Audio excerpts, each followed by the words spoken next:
فضا۔ اہل ایمان کو حضور کا ذکر قلب اور روح کی تسکین دیتا ہے، اور جب کسی کے لبوں پر یہ مبارک نام آتا ہے خوشبو پھیلنے لگتی ہے۔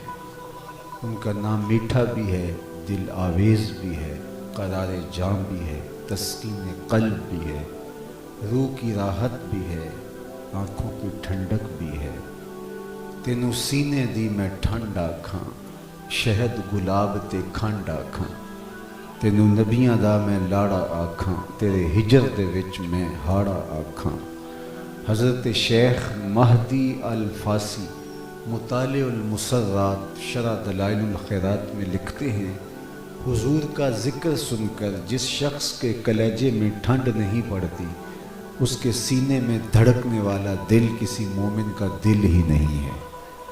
یہ ہو ہی نہیں سکتا کہ حضور کا ذکر ہو اور تسکین قلب نصیب نہ ہو۔ اہل ایمان ان کے تذکروں سے اپنے لیے راحت کا سامان اور قرار جاں پاتے ہیں۔ سو آج میں اور آپ اسی تذکرہ دل نواز کے لیے جمع ہوئے۔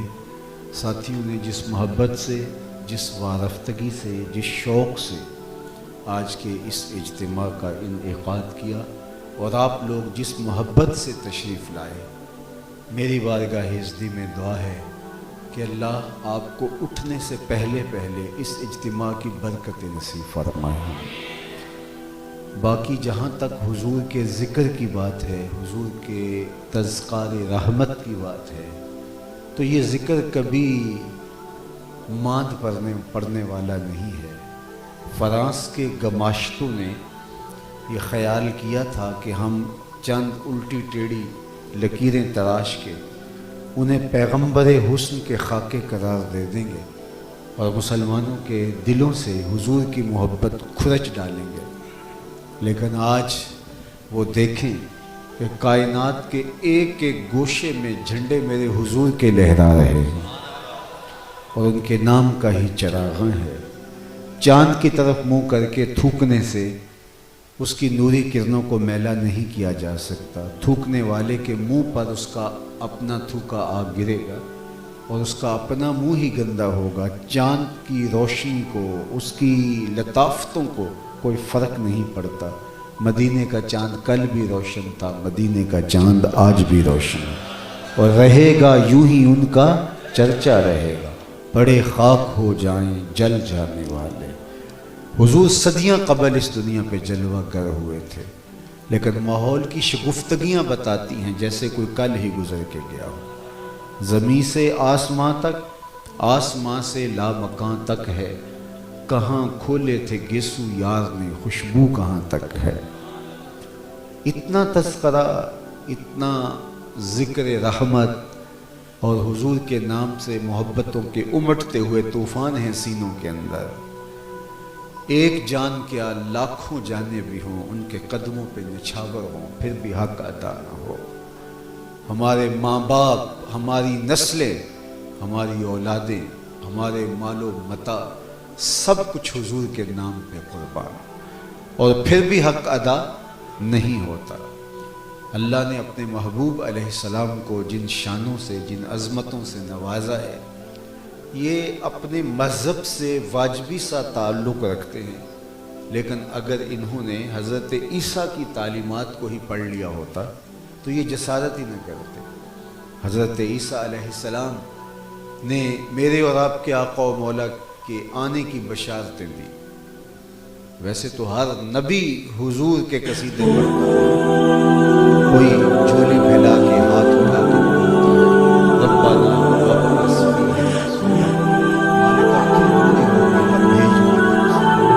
کسی نے کہا اسمہ المتوکل، اس کا نام متوکل۔ کسی نے کہا لیسا بفظ ولا بغلظ، وہ درشن نہیں ہے، وہ سخت مزاج ہے، اس کے ماتھے پہ شکوے نہیں آئے، جب بولے گا تو روح نکلے گا۔ حضرت عیسیٰ نے تو نام بھی بتا دیا، مبشرا برسول یأتی من بعد اسمہ احمد۔ لوگوں میں جا رہا ہوں، چلو میں تمہیں نام بھی بتا دوں، اس کا نام احمد۔ ایک ہماری پوچھتا ہے حضرت جس کے قصیدے آپ بھی پڑھیں یا وہ آپ سے بھی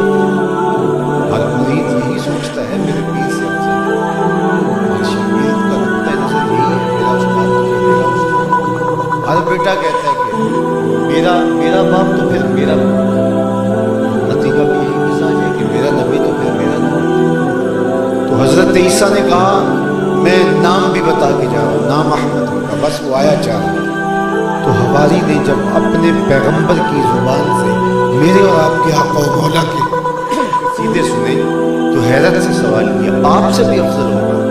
تو سنو حضرت عیسیٰ نے کیا کہا، تمہارے سینے میں ٹھنڈ پڑ جائے گی، تمہاری روح وجد کرے گی۔ حضرت عیسیٰ نے کہا افضل ہونے کی بات کرتے ہو، وہ تو اتنی عظمتوں کا حامل ہے، اگر اس کے نالین کے تسمے کھولنے کی سعادت ابن مریم کو مل جائے تو یہ بھی مقدر کی بات ہے۔ وہ اتنی شانوں کا مالک ہے، وہ جس کے نام پر داؤد نے نغمہ سرائی کی، وہ جس کے ذکر پر شاہ سلیمان نے گدائی کی، دل یحییٰ میں رہ گئے ارماں جس کی زیارت کے، لب عیسیٰ پہ آئے باز جس کی شان رحمت، جو بن کے روشنی پھر دیدہ یعقوب میں آیا، جسے یوسف نے اپنے حسن کی نئے رنگ میں پایا، نہ دانم گلے قنداں چرنگ و بودارن کہ مرغے ہر چمن آرزوئے اودارن، ہر کوئی اسی کی آرزو میں مچل رہا ہے، دنیا آنکھیں بچھائے اس کی راہیں تک رہی ہیں، سارے کہہ رہے بس وہ آنا چاہ رہا ہے، وہ آنا چاہ رہا ہے، آنکھیں بچھائے راہوں میں منتظر ہیں۔ نستورہ راہب کی کہانی پڑھ لیجیے، بحیرہ راہب کی کہانی پڑھ لیجیے، چلو سلمان فارسی کی کہانی پڑھ لیجیے۔ 350 سال زندگی پائی ہے صحابہ میں، سب سے طویل عمر ہے۔ ایک مجوسی کے بیٹے تھے اور امیر کبیر باپ کے فرزند، اپنے باغوں میں سیر کے لیے جاتے تو راستے میں ایک راہب کا کھڑیا تھا، رکنے لگے، اس کی باتوں میں خوشبو آئی تو رک گئے۔